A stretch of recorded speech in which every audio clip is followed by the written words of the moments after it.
Hello, all of you. It's nice to see you. Thank you for coming for my lecture, for my presentation. This is me before having a diet. But then I got a divorce. I lost 26 kilo, and now I look much better. I want to tell you a little bit about my company, myself, and about the trends in the industry, and where are we heading in the next couple of years. I think there is a huge misconception regarding the cannabis business and the cannabis industry. It seems like everything is so flourishing, literally. Everything is so green. The future is green. Everything is bright. The markets are booming. Dollars are flying around. Sorry, guys. I don't want to break anything or to sound too pessimistic, okay? And I don't want to break your party. But honestly speaking, when I look at the Cannafest right now, I believe that in 3 to 5 years, most likely, 8 out of 10 of the exhibitions here are not going to be here. I don't know what they are going to do. I really salute their courage. Some of them are going to sell pizza. Some of them are going to sell burgers. Some of them are going to come into new industries, new challenging industries. But most likely, most of those guys are not going to be with us. Why? Because this is the nature of every new industry. All the industries are inceptions under very shaky business models. After a while, when the business models are starting to shape, then you see that you didn't bet on the winners. Most of them, 9 out of 10, are going to lose the game. That's how the game is always.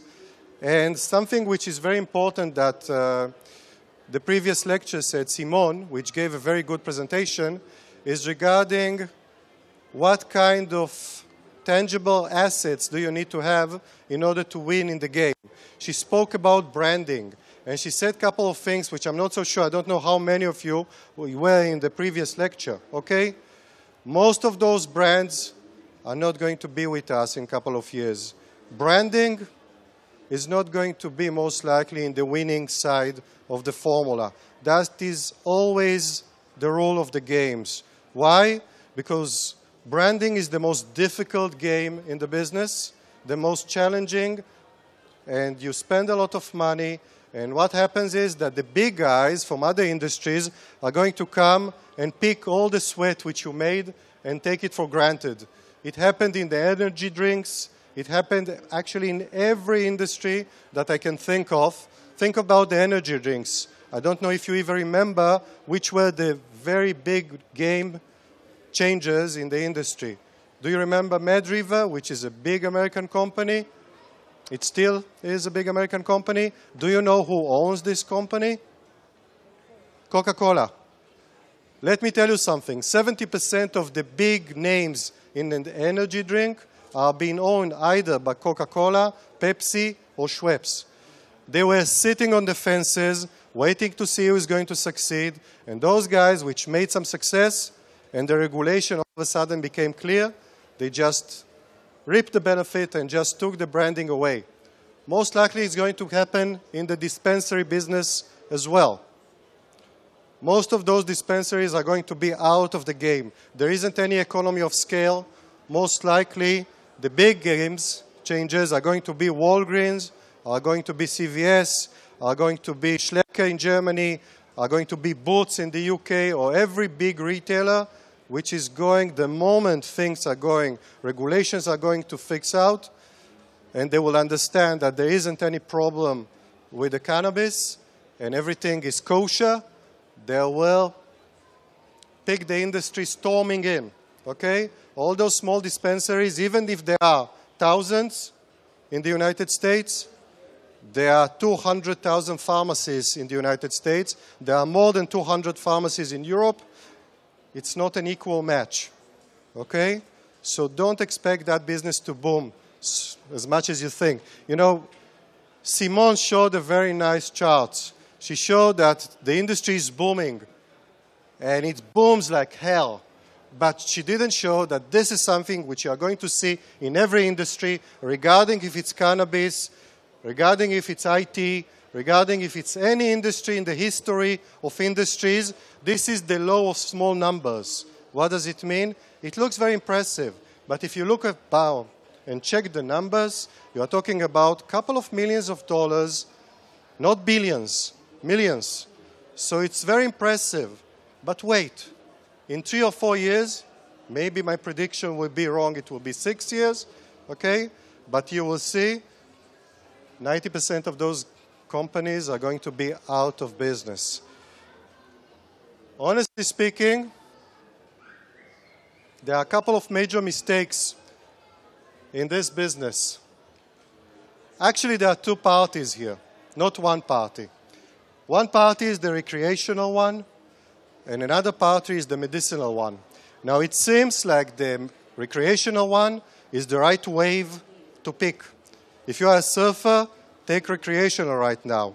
Much more money involves, much more easy. Entry barriers are very, very low, okay? You just need to have Rastot and a little bit amount of money and you are in the game. Medicinal is much tougher. Entry barriers are much higher. But in a couple of years' time, it's going to change dramatically. Why? Because those entry barriers, which are so easy, means that every player can get into the game, okay? And there are so many substitutes. And you will see that differentiation is very hard to capture. And on top of that, another slide that Simon showed, who are the big billion-dollar companies? Those companies which are not even touching marijuana, which are not touching the product itself, the companies which are enabling other companies to do the trade. She spoke about Ease, for instance, which is doing home deliveries. That's a logistic company. Nothing to do with marijuana, okay? So basically, in a couple of years' time, the game is going to change again. All those companies which are celebrating here, the celebration is going to stop, okay? Because thousands of growers are going to go into the game, thousands of dispensaries, so many new licenses. The profit, which the margins are quite high right now, are going to go down sharply. What is going to happen in the industry in a couple of years?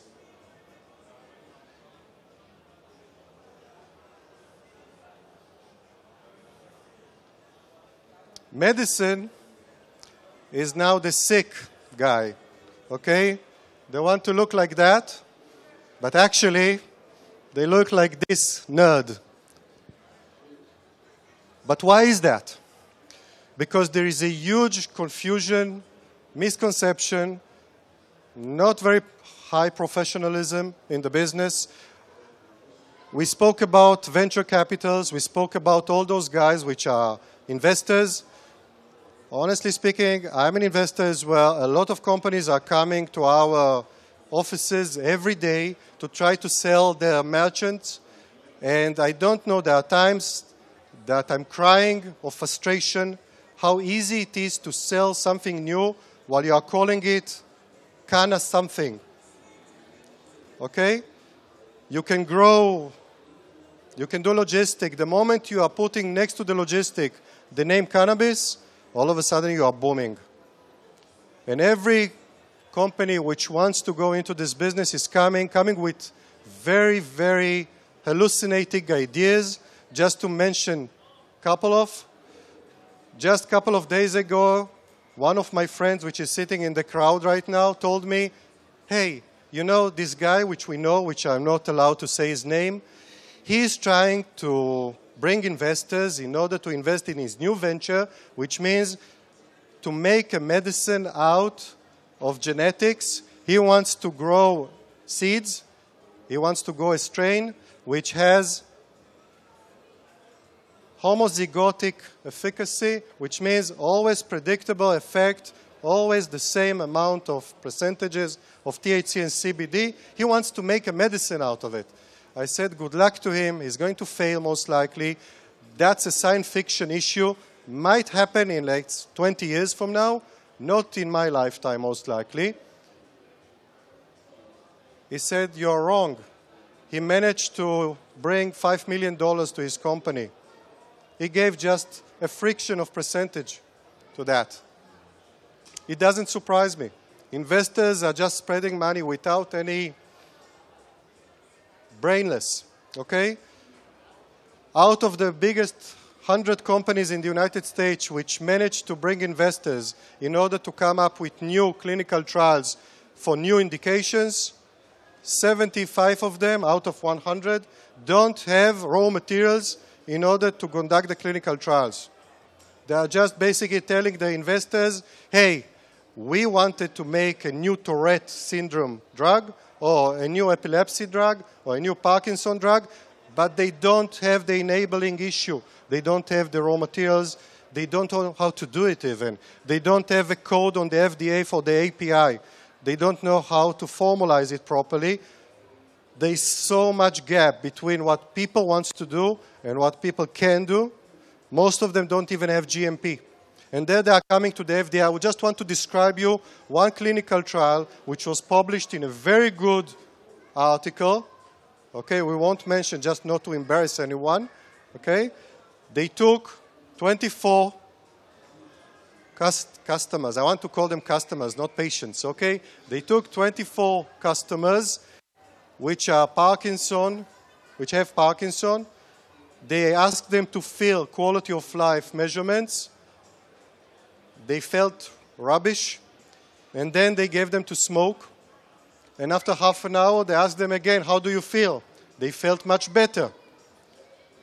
That stuff was published in a very, very prestigious journal.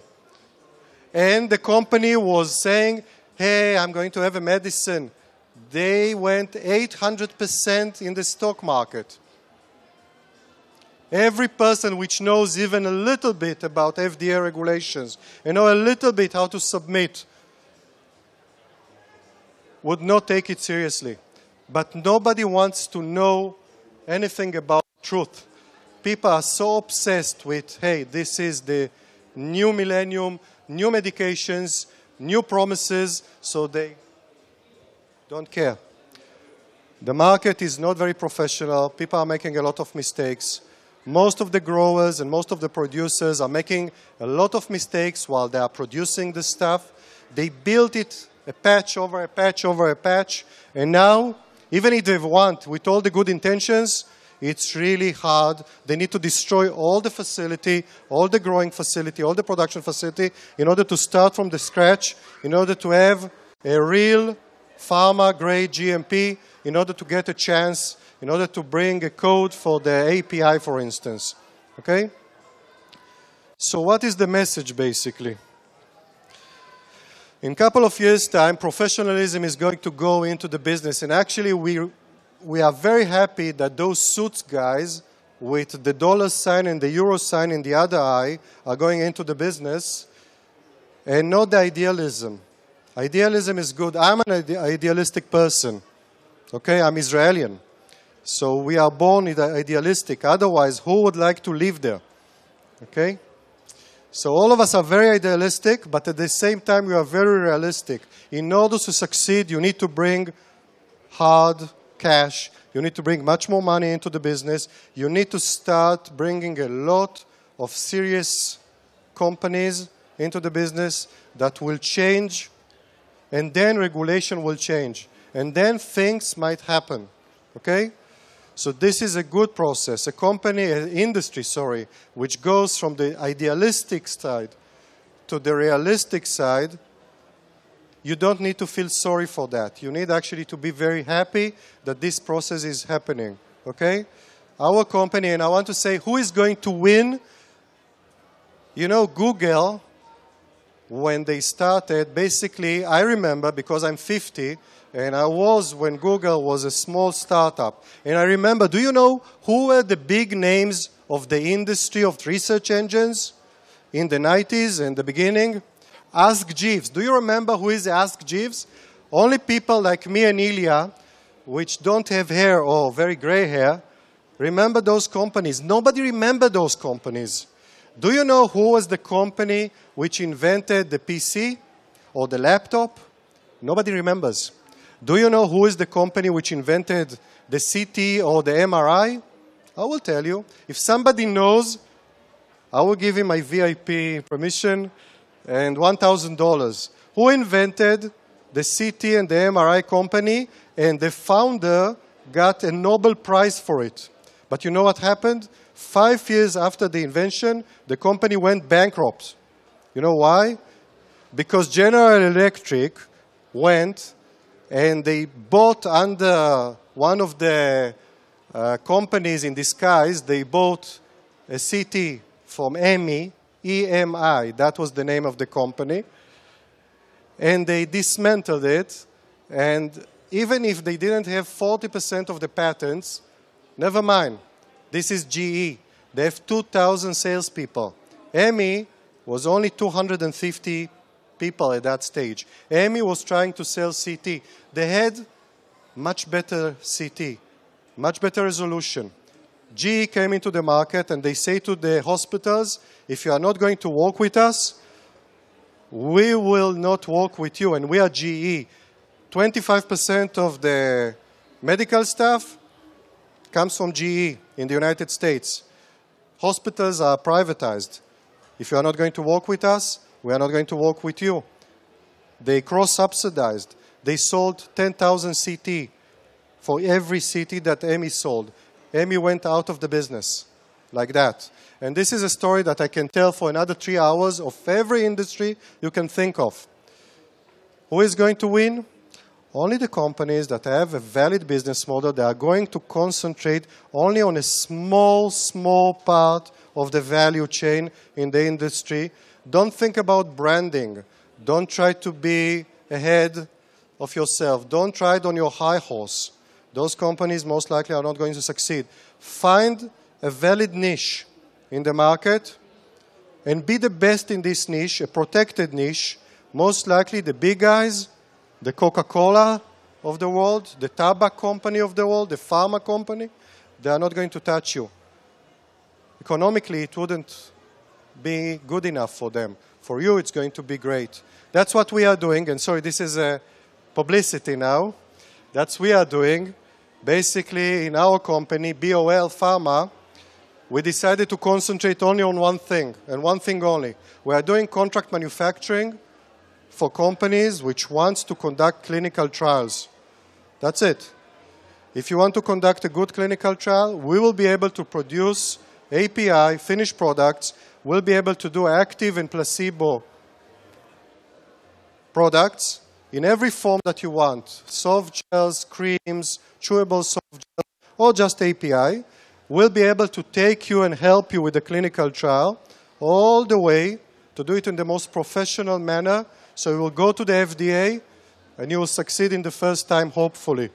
Okay? This is a niche that helps other companies to succeed. As we saw, the enabling part is very important here. Thank you very much for your listening. And if there are any questions, I would be gladly to answer. Thank you.